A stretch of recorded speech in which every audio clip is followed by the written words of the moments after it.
guys, today we have a quick stationery review talking all about the newish Archer&Olive Acrylograph pens. I think these are a pretty unique pen option, especially in the bullet journaling world, so we're gonna see what makes them different and how they perform in different ways.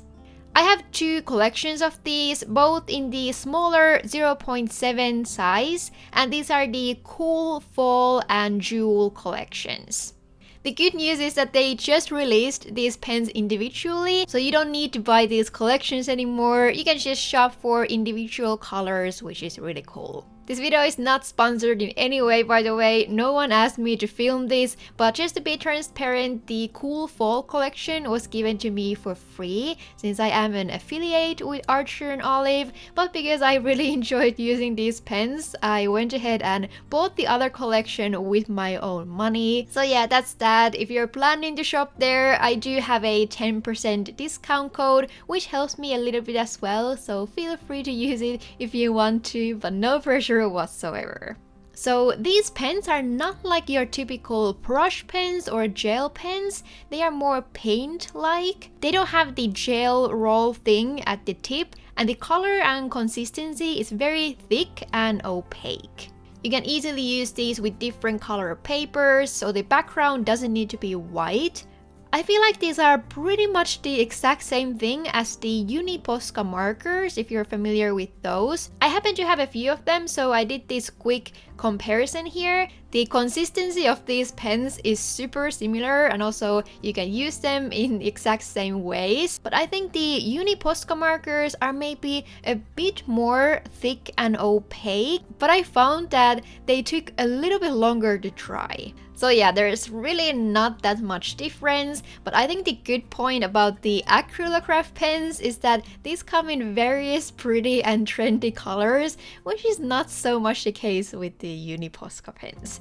So when you first get these pens, you really need to shake them and get the ink flowing by pushing the tip against something. I realized that you kind of need to do that every once in a while when you're using them as well, because especially if you don't use these for a while, they kind of dry a little bit, and you just need to work a little bit to get them back to life. They also advise you to not store these pens vertically, which is how I usually store my pens, so that's a little bit annoying, but I think this prevents them from drying as well.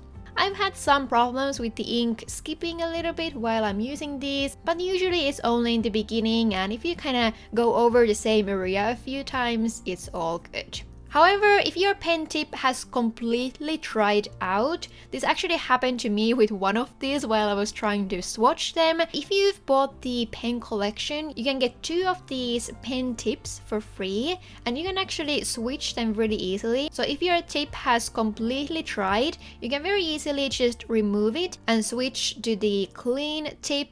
And then to be still able to use the old one, you can just add it to a bowl of water and let it sit there for a little bit until you're able to remove the old ink. This was the first time it happened to me though, and the whole switching process was really easy.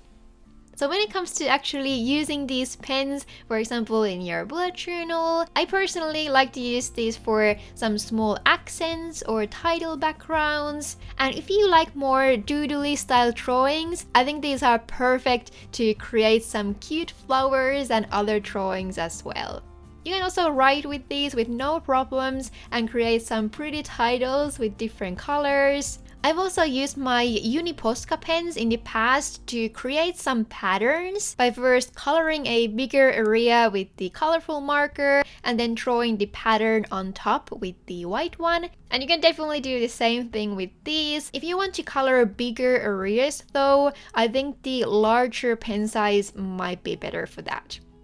All the pen collections come with a white pen and also this blender thing, which I'd honestly never used before this video. I tried to do a little demonstration here, but I don't really know how to work with this, to be honest. I guess you can make it work somehow if you practice a little bit, but it's probably not a technique I personally use with pens like these.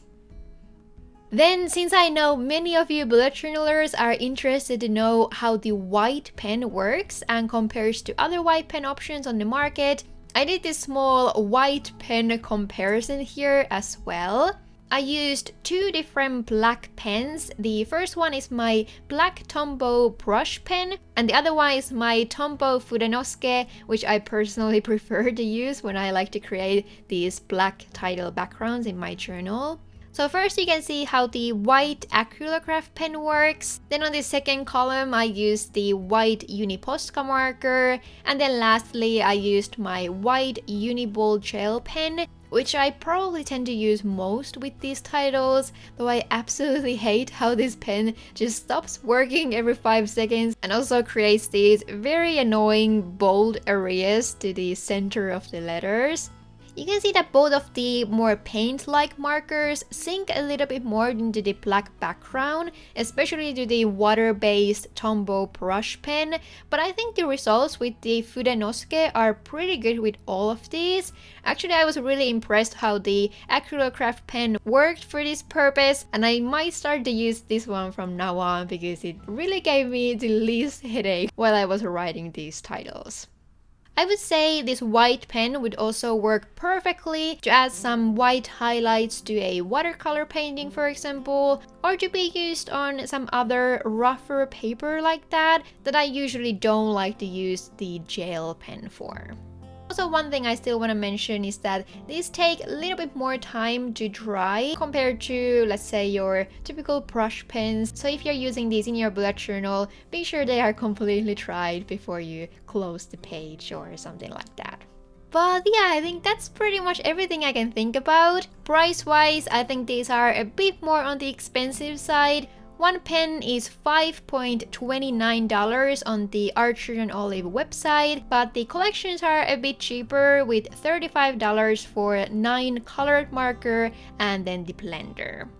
But yeah, I think that's about it. If you have any other questions or want to share your own experiences for others, please leave those in the comments below. And if you'd like to stay tuned for more journaling, stationery and art stuff, subscribing is always highly appreciated. Thank you guys so much for watching as always. I hope you're having an amazing day or night wherever you are, and see you in my next one.